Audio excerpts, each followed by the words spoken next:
महाभारत में एक प्रसंग आता है अर्जुन उर्वशी के संवाद का।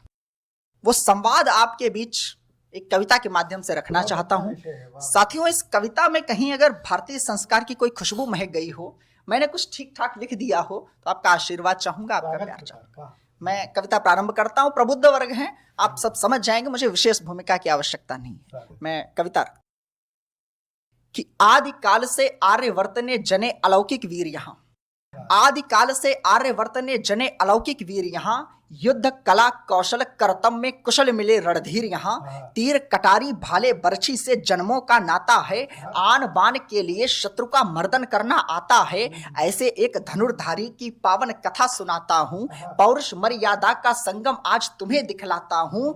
भीम नकुल सहदेव युधिष्ठिर इन चारों का भैया था, जिसके कौशल का कायल तो खुद ही कृष्ण कन्हैया था, जिसके कौशल का कायल खुद ही कृष्ण कन्हैया था। गांडीव सजा था कांधे पर, अर्जुन नाम कहता था, कौन्तेय की गुण गरिमा सारा भूमंडल गाता था।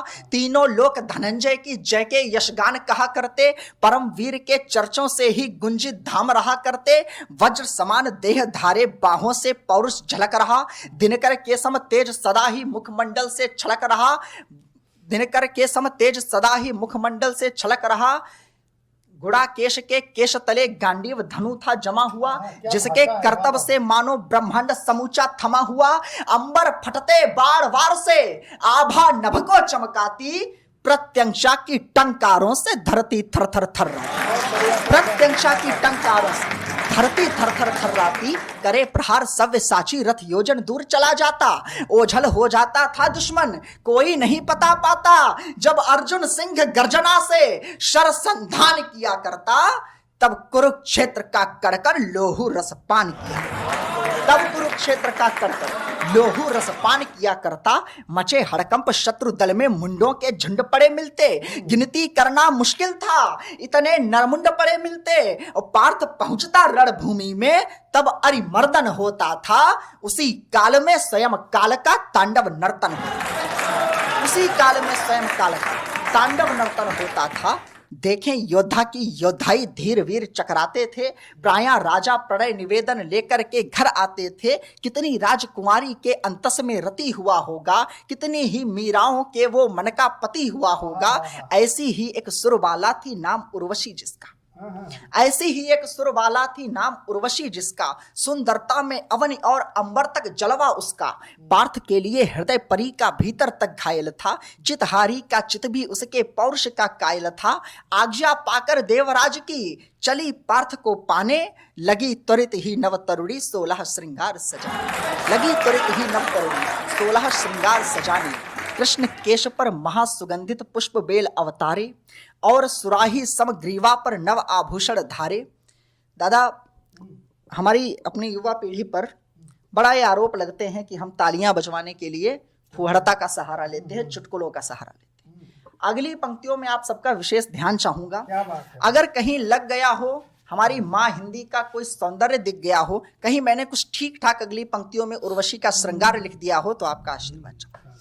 कृष्ण केश पर महासुगंधित पुष्प बेल अवतारे, और सुराही समग्रीवा पर नव आभूषण धारे। काले काले नयन कटारे झीलों सी गहराई, लाल लाल लालिमा युक्त थी लाली अधर रचाई। एक चंचला चपला चेतन चरुता सजी खड़ी थी, मधुर मनोहर मनहर मोती मणिका माल पड़ी थी। केश घनेरे घोर घनघटा जैसे लहराते थे, कोमल कंचन काया पर काम ध्वजा फहराते थे।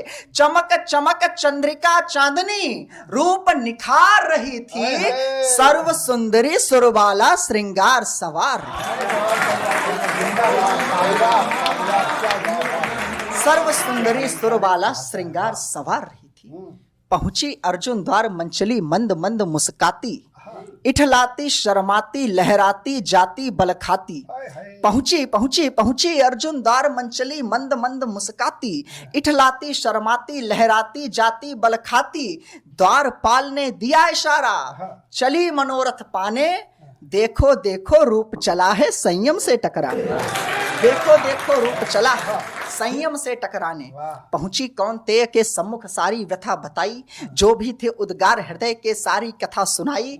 बोली तुम हो सकल विश्व में कामदेव अवतारी, मुझ जैसी भी नहीं रची ईश्वर ने दूजी नारी। हे अर्जुन इस काम मोहिता का सौंदर्य निहारो, प्रणय निवेदन सुनो हमारा पिया रूप स्वीकारो। प्रणय निवेदन सुनो हमारा पिया रूप स्वीकारो। हतप्रभ खड़ा पार्थ सुनकर के ऐसी विचित्र वाणी, परम विधाता तूने कर दी कैसी कारस्तानी। सोच रहा था इसको मैंने कुंती के सम माना, रूप माधुरी माता का भी मैंने इसमें जाना। दुविधा में पड़ गया पार्थ अब कुछ भी नहीं सुझाता। साथियों अगली पंक्ति में कहीं भारतीय संस्कार आपको दिख जाए तो मुझे आशीर्वाद दीजिएगा। दुविधा में पड़ गया पार्थ अब कुछ भी नहीं सुझाता, बढ़ा 2 कदम शीश झुकाया कहा नमस्ते माता। बढ़ा 2 कदम शीश झुकाया कहा नमस्ते माता। आग बबूला हुई उर्वशी सुनकर इन शब्दों को, सोच रही थी क्या उत्तर दूं बोलूं किन लफ्जों को। क्रोधग्नि में जली सुंदरी और तेवर तमतमा उठे, लाल नयन लाल ही आनन लाल अधर कपकपा उठे। दहकी तभी क्रोध ज्वाला बांध धैर्य का टूट पड़ा, विरहाग्नि और क्रोधग्नि से ज्वालामुखी एक फूट पड़ा। विरहाग्नि और क्रोधग्नि से ज्वालामुखी एक फूट पड़ा। बोली अर्जुन भावों का दोहन अतिशय कर डाला, सौंदर्य सुधा रूपी तन को क्यों विस्मय कर डाला। इसी हलाहल के बदले तुमको शापित करती हूं, पौरुषेय के अलंकरण से निर्वासित कर। पौरुषेय के अलंकरण से निर्वासित करती हूं। थोड़ा विचलित हुआ पार्थ, फिर अपने मुख को खोला। परिचय की एक झलक दिखाते हुए पार्थ ने बोला, क्षत्रिय अपना जीवन जीते संघर्षी राहों में, इनका धर्म नहीं होता झूमे कोमल बाहों में। अरे क्या तुम परिचित नहीं रही पौरुष की प्रभुताई से, शायद पाला नहीं पड़ा है ठाकुर की ठकुराई से। शायद पाला नहीं पड़ा है ठाकुर की ठकुराई से। मैं आर्य पुत्र हूं, आर्य विचारों का संवाहक हूं। मैं तो वैदिक परिपाटी का रहा सदा वाहक हूं। संस्कारों के भूषण से जीवन मढ़ता आया हूं, पर नारी है मात हमारी ये पढ़ता आया हूं। चाहे चाहे सकल धरा का श्रृंगार मुझी पर लुट जाए, फिर भी संभव नहीं कहीं मेरा संयम छूट जाए। फिर भी संभव नहीं कहीं मेरा संयम छूट जाए। फिर भी संभव नहीं कहीं मेरा संयम छूट जाए। आइए साथियों कविता को समाप्त करता हूं। अंतिम 4 पंक्तियों में इस धरा को नमन करता हूं जहां ऐसे ऐसे महापुरुषों ऐसे ऐसे क्रांतिकारियों का जन्म हुआ है। आइए अंतिम पंक्तियां रखता हूं। चलो जरा वंदन कर लें इस भारत भू की माटी को, प्रखर ज्योति संस्कारों की इस वैदिक परिपाटी को। पार्थ तेरे नाम से शोभित भारत धाम रहेगा, दिग दिगंत आरंभ अंत तक तेरा नाम रहेगा। दिग दिगंत आरंभ अंत तक तेरा नाम। बहुत